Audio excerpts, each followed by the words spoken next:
And so this afternoon, I come to you with new knowledge that a great leader in our community has started a new journey. Dr. Maria Hess, a woman that I had the privilege to meet when I took my first class, by mistake, I remember, in abnormal psychology at Sonoma State University. A woman that taught me over the years that my stories were key to teaching students. Her stories would just bring you in. She had a gift for telling stories.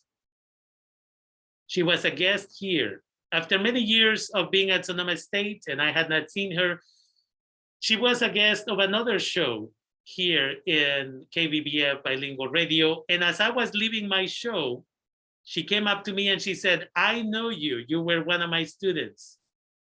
I didn't think she would remember me after decades. I humbly accepted the recognition and I said, yes, Dr. Hess, my name is Rafael Vasquez, and it was a privilege to be one of your students.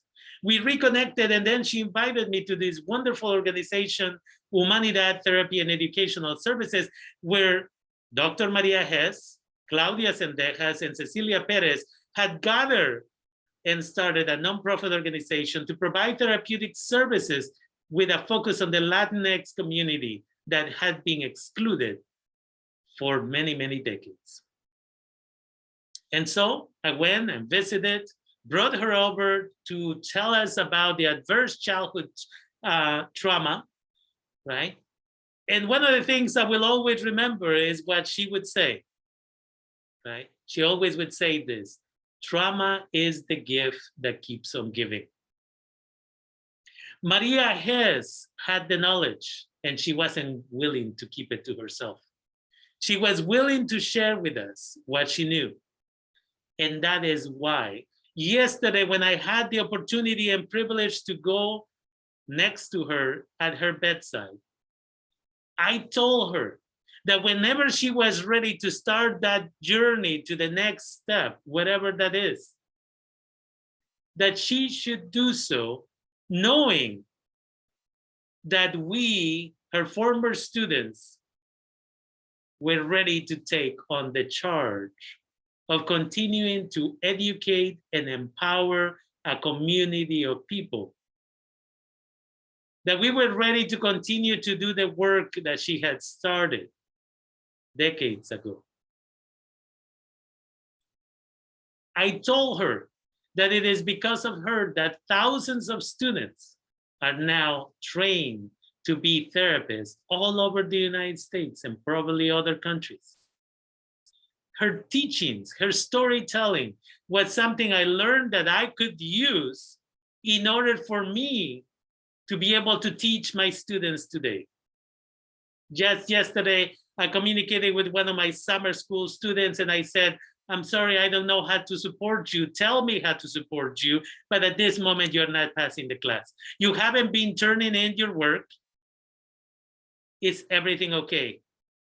And this student that for some reason has been labeled as special ed years and years ago, he said, I know that I'm not gonna pass your class, but you're the first professor to not look down at me.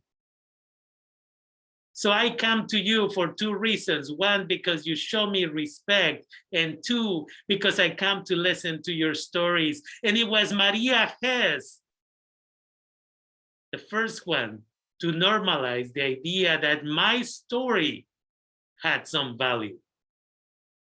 This is why we're talking about her today.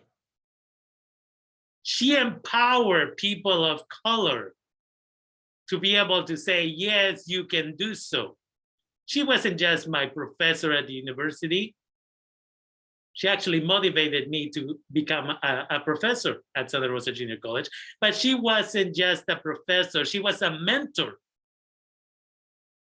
For many students, she was also a mother, a caretaker. She would listen to people's stories. And so when I had the opportunity to let her know that she could take off and be in her new journey, I meant it. Individuals like Cecilia Perez and Claudia Sendejas and Jocelyn Torres and everybody at Humanidad, we are grateful for what she had done. And we are ready to continue to do that work and empower the community that needs it. And that's what we're here to say.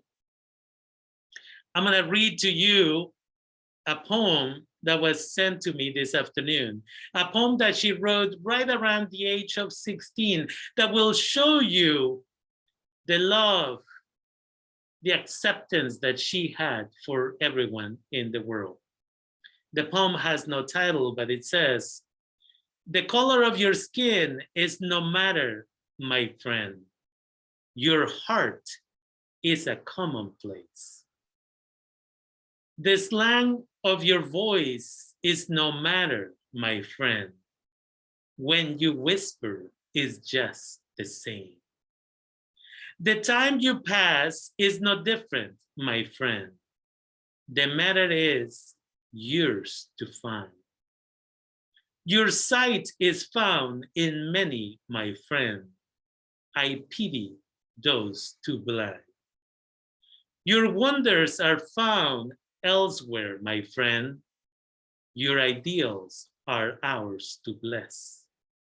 The air you breathe is common, my friend, yet there are those who suffocate in lies. Don't worry about your color, my friend.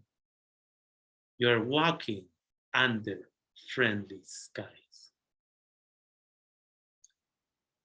I want to thank you all for allowing me the opportunity every week to be with you and for allowing me the opportunity to bring such a wonderful human being to this, your radio show, Líderes del Futuro. You can listen to some of the recordings that she has done with me on my podcast, Líderes del Futuro, and I will replay some of those probably in the future. Thank you once again, Maria Hess, for everything you did for us and with us. To finish, I'm going to play a beautiful song called Volveré, I Will Come Back, by Diego Verdaguer, Amanda Miguel, and Raúl Tiblas. Andy Lopez, remember tonight is also the day when PBS releases the video about Andy Lopez. So as always, I finish here saying the following.